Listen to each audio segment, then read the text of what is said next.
Abuja, where President Bola Tinubu has appointed new service chiefs, the Inspector General of Police and National Security Advisor with immediate effect. And this latest appointment was disclosed in a statement by Director Information to the Secretary to the Government of the Federation, Willie Bassi. Former EFCC Chairman Nuhu Ribadu has been appointed as the National Security Advisor.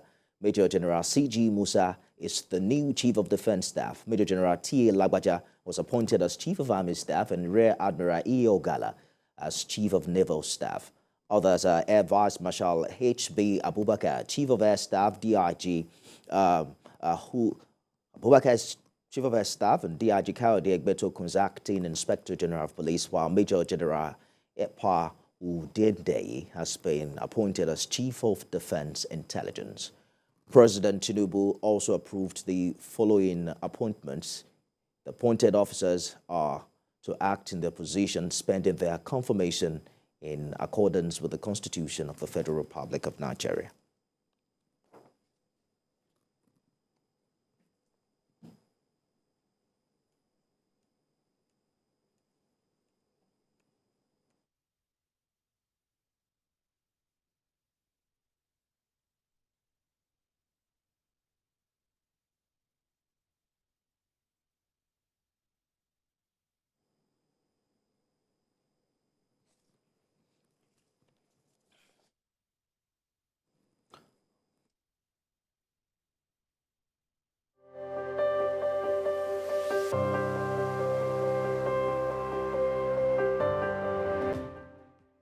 Joining me on the news now is a fellow Nigerian Institute of Industrial Security, Onyekachi Adekoya.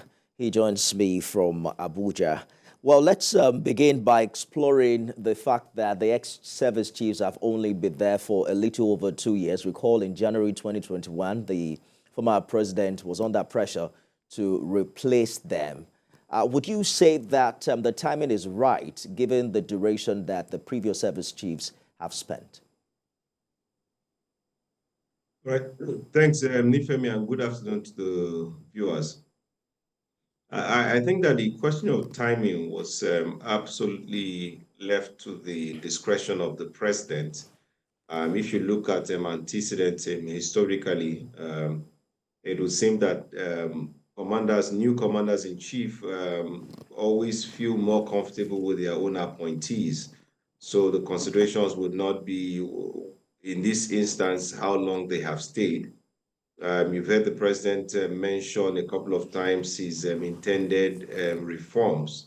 And I would think that the new appointments follow the trajectory of his speak and his thoughts towards shaping Nigeria's security posture towards what he thinks it should be. So I think that, of course, it's an opportune time for him to do that in the early days of his administration. So the timing would be totally up to his own considerations, which we don't have any insights into the reasons why he's taking the actions, but he's well within his rights to make those changes now, particularly if he wants to do things differently. That would be my own reading to the change. Perhaps for the first time, we're having a national security advisor who is not of the, a ranking officer within the military since 1999. Walk us through the dynamics of this and how that will affect his relationship with the service chiefs. Yeah, I like the way you said for the first time since 1999, not the first time in our history. Because if I remember correctly, there's been 2 former police officers who were ONSA. Now, we have a bit of a problem, and it's good to see that this administration is listening. We have clamored that the next appointee NSA, which is in this case Nuhu, should not be a retired military officer. I think that our military colleagues have kind of felt like the NSA position is their exclusive reserve. Except when you are in war or at war, you don't need an NSA. In any case, when you look at the National Security Agency's Act, the president could have appointed a carpenter to be NSA if he so pleases. He could have appointed a doctor. He could have appointed maybe an Okada person, because the experience, the Constitution does not lay so much emphasis on the experience of the NSA.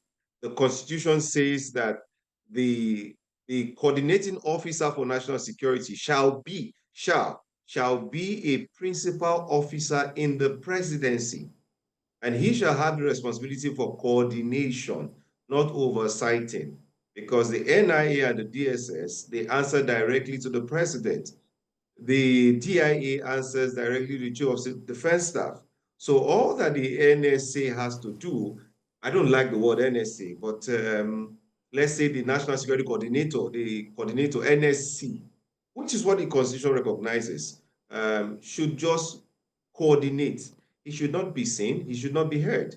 He's an advisor to the president. He's not a cabinet position. And the powers and responsibilities given to him are just, they are limited to coordination and advising the president and doing every other thing that the president needs him to do. The whole noise we are hearing from the sector of the security industry is that is because the military over time have structured the NSA to be a command holding position. And that's what the military brings into it. If you bring retired commanding officers, senior officers, they want to set up command. The role of the NSA is a personal aid to the president, a coordinating officer, nothing more than that. And I think that Noel Ribado is a fine gentleman, having worked as EFCC chair and a former presidential candidate on the ACN, I think. So he has the clout to sit in that office, remembering also that when he shows up, he will be showing up on the authority of the President, Commander-in-Chief of the Armed Forces of the Federal Republic of Nigeria. There's nobody that has taken an oath of allegiance to the Nigerian state and to the Commander-in-Chief that would not respect an appointee of the Commander-in-Chief. So Indeed. I think that the President has made a very good choice and we support it wholeheartedly. Again, the social media is agog about the geopolitical and religious spread of the appointments, particularly the service chiefs. We have 2 from the Northwest, 2 from the Southwest, and 1 each from Southeast and South-South. I've heard people say the North Central is not represented here, but how difficult is it to make this election across board? Because prior to this appointment, there were talks about the possibility of hundreds of military, officers from the Army, Navy, and Air Force being forced to retire, depending on the cost from the Nigerian Defense Academy, where the president decides to pick his new service chiefs. Yeah, absolutely. I think that this president must be commended. He's taken a very balanced, nuanced approach to everything that has to do with governance. It's only barely 3 weeks, but he's giving good vibes. Just permit those of us in the security industry to speak like this. In terms of selection, I don't think that the North Central was completely left out, because if you look at Christopher Gwabin, the Chief of Defense Staff, is from Zango Kataf, Kaduna South. And historically, the Kaduna South, Niger, Abuja people almost share some history together. And he's a Christian. So you can say that Kaduna covers that coming down, covers North Central, Northwest, Kano Air, the Naval Staff, Enugu, Chief of Defense Intelligence, South-South, ONSA, Northeast, Chief of Army Staff, as you expect the president to do to protect himself and protect his own regime, because the Chief of Army Staff is the most powerful chief amongst all the chiefs, although you have the Chief of Defense Staff who more or less provides governance and strategy oversight of the armed forces.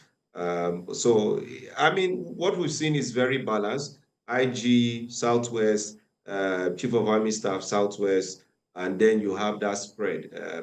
Every other position duly covered for. If you clamor for the North Central, don't forget that the Secretary to the Federal Government, Is which from that is part of the the country.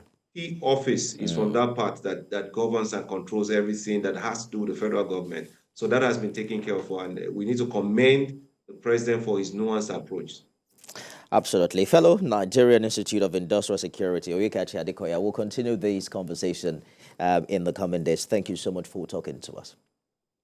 Thank you for having me.